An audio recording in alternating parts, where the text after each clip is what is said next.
I'm gonna be walking on lava today. I even got my orange shoes. Hola YouTube, my name is Ricardo Lino and I'm a wheel addict. Today I got the newest skates from Trigger. And if you don't know the brand Trigger, well, Trigger is a French skate brand owned by a skater called Javier.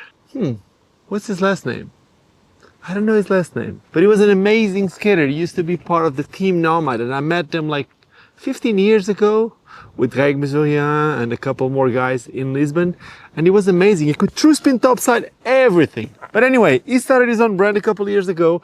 Their first pro was Julian Coudeau. It's been a long time. They had a Julian Coudeau pro model. They then had the Beat Schillmeier pro model. Beat is this Swiss crazy skater that do like the biggest spots, and then they also add the Jeff Dowlands pro model. And this is not a pro model, this is a team skate.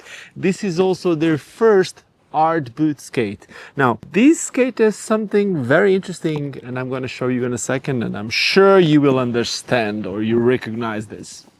So let me try to open it. By the way, just for full disclosure, I did not pay for this skate. This skate was sent to me by Trigger, but I was the one contacting them. I was curious about the skate. Oh, I didn't want to break the box. I really didn't want to break the box, but I don't know how to open it. So one of the team riders is a really good friend of mine. His name is Adrian, and I've seen Adrian skating really good with these skates for over a year now. He had these skates last year, before the skates were even out, and it got me curious. Oh, see, I did it wrong. Okay, here we go. Very, very windy. Okay. Found something already very interesting. Anyway, so it comes with two Allen keys, and I'm going to close these because it's really windy and I don't want stuff flying. So here you go. Okay. The Trigger Blizzard skate. And you may have seen something similar to these, and they're a different name, lava skates. And I was also curious about that, but before I even ask, Javier, the owner of the brand, ended up sending me a message where he told me that it's been a bit of a mess. He didn't use this word, I'm using the word mess, but he basically said that this mold was something that was made by a factory that he's been working with in China, and is secured to have the exclusivity of rights in Europe for this model.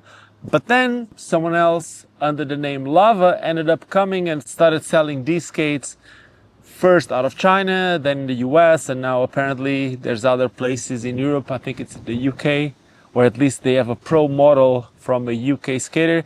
Now, talking about the skate, which I believe that's the reason why you guys are here.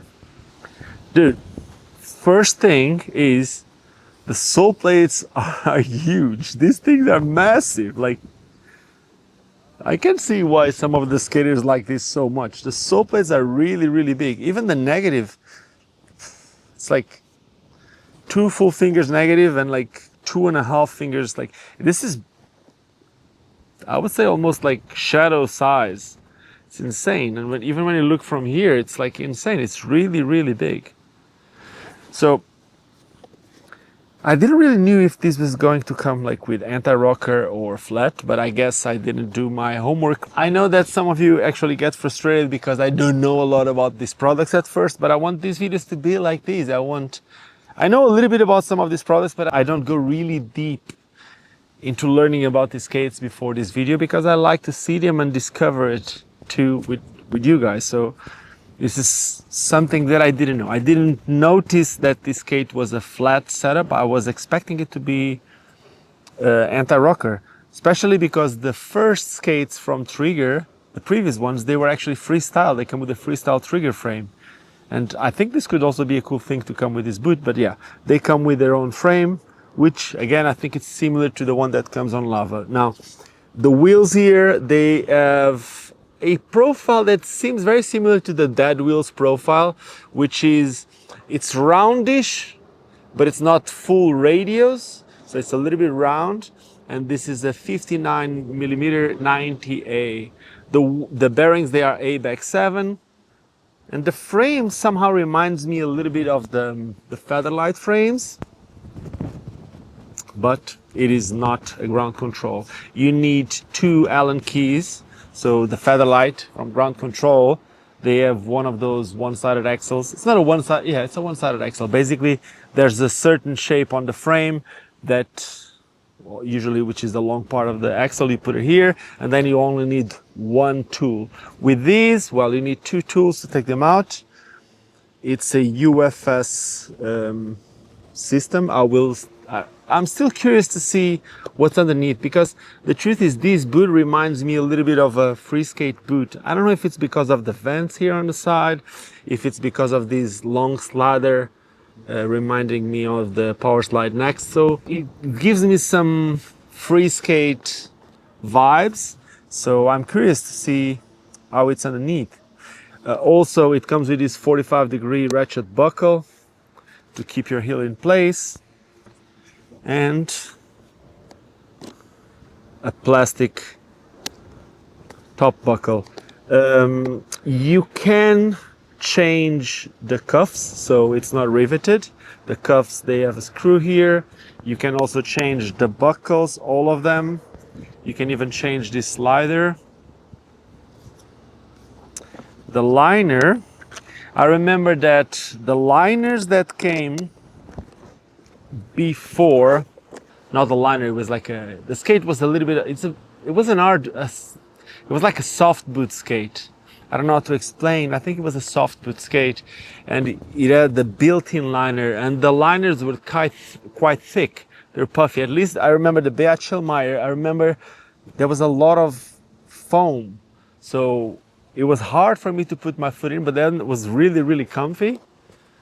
But these ones, yeah, not like that. They're quite thick here on top, especially with this material that you have on the top to protect from the edges of the boot. But these liner, and I've heard someone else say it, this liner reminds me of the rollerblade blank. From the material here, this material on top, it has a V-cut shape. It has lace loops on top, which, look, I've been doing these videos with a lot of these budget or price point aggressive skates, and most of them don't have the lace loops. So having the lace loops on the liner it's a thing that it's not common for skates at these costs. By the way, these skates cost 199 euros. I got these in a size 43. So I don't know if they're dual size or not, but I'm gonna check the liner now. These ones are, they say 43, they don't say 43, 44. Ooh, but that's a weird one. So check this out. I don't know if you can see it, but they say 27.5. Oh, that's a weird one. They say 27.5 with a sticker, but underneath the liner it says 28. So there's a little sticker here. I don't know exactly what this is, because this boot says 43, 27.5. Oh wow, it comes with a 43, 44 insole. The insole is quite soft.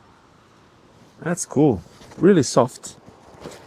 And let me see if there's any shock absorber. Okay, it has this shock absorber that it looks like it's 1 centimeter, but it has these bridges on the inside, so it's I don't think this is a shock absorber. This is more of a heel raise thing other than anything else. And now it makes me think, is this a flat boot? Because I really thought, yeah, this got to be it's got to be a raised heel boot. And then it still has this heel raiser or heel riser. But if you see this on the side, because it has a little vent and that's how it fixes the heel pad. If you see it and if you think it's going to be a shock absorber, I don't think this is a shock absorber. Well, it may absorb some shock because if there's space in between those bars, but yeah, I need a little bit of testing on that. Then it has one of these plastic things that go in between the boot and the insole. Almost everyone that I know that tried these skates said that they are extremely comfortable. So let's see. Oh, there was no paper inside the liners. Okay. Left foot. Now I can tighten. They look very wide. Wow. I think they look so wide, maybe because of the sole plates. They don't even look long. Maybe they look from there. But to me, from the top, they remind me of some razor skates or something like that. The liner, it's not very thick, but it's hard. I like that. Okay. So, because of these hard insole, I can feel the forward flex of the skate working. Sounds a bit plasticky. I don't know if it's something that I didn't do right. Let me see. Probably, yeah. I don't think I put this 45-degree ratchet buckle properly. Let's see if that's it. Yes, better. Doesn't sound that plastic anymore. I like the looks of it. On the website, these things here, the branding that says Trigger, looks a bit purplish. But when I look here, it looks like gray. I don't know if it's a glow-in-the-dark thing or not. They look nice. This is it. I can't really say much about the skate without trying it. The only other thing that I actually want to try is I want to check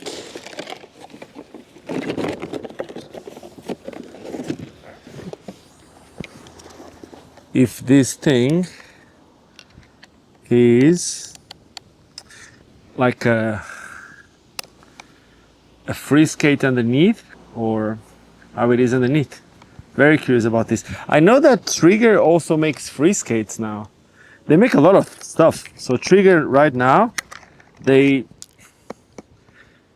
been making like scooters and skateboards. Probably they even make bikes. I don't know. But they do a lot of stuff now.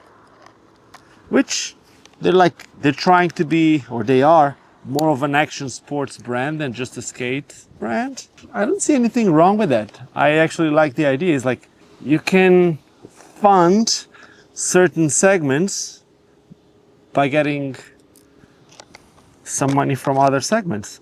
I think Razors did that for a bit with the scooter world. I don't know how that is doing for them right now, but I know that their scooter brand for a couple of years, it was like basically funding the aggressive skating project or helping a lot with it. Okay. Oh no. So, frame, sole plate, and now, yep, it's not supposed to match, but you can see that this is a raised heel boot with a little bit of some space here. There's a little bit of a pad. Then the sole plate, 43, 44. That's it. It matches perfectly here. And the bolts are not the normal UFS bolts. These are thicker bolts. It's a M8 bolt. Flying Eagle also have that on the Enkidu skates, and I think there's some more brands that do it. So if you want to use another frame here, you either need to open the holes a little bit to 8 millimeters, because most of these UFS frames right now are 6 millimeters. Either you do that or you won't be able to put them. This is like an interesting skate. Ready to go right now. This is it. The Trigger Blizzard skate. I'm gonna be testing it soon, and I will be sharing some opinions with you. So if you are curious about these, and if there's anything that you want to know about these skates, make sure to leave me a comment. If you enjoyed this video, you can give me a thumbs up. If you didn't enjoy it, you can leave me a thumbs down, but let me know in the comments what you didn't like. If you want to see more of these, well, you can always subscribe to the channel. I'll really appreciate it. And yeah, if you press on that little bell, it will send you notifications whenever I upload another one of these. And to finalize it, just like I always do, just don't forget why we all started skating, and that is because it's fun. Cheers, and see you soon. Let's see if backflips are a thing. Perfect.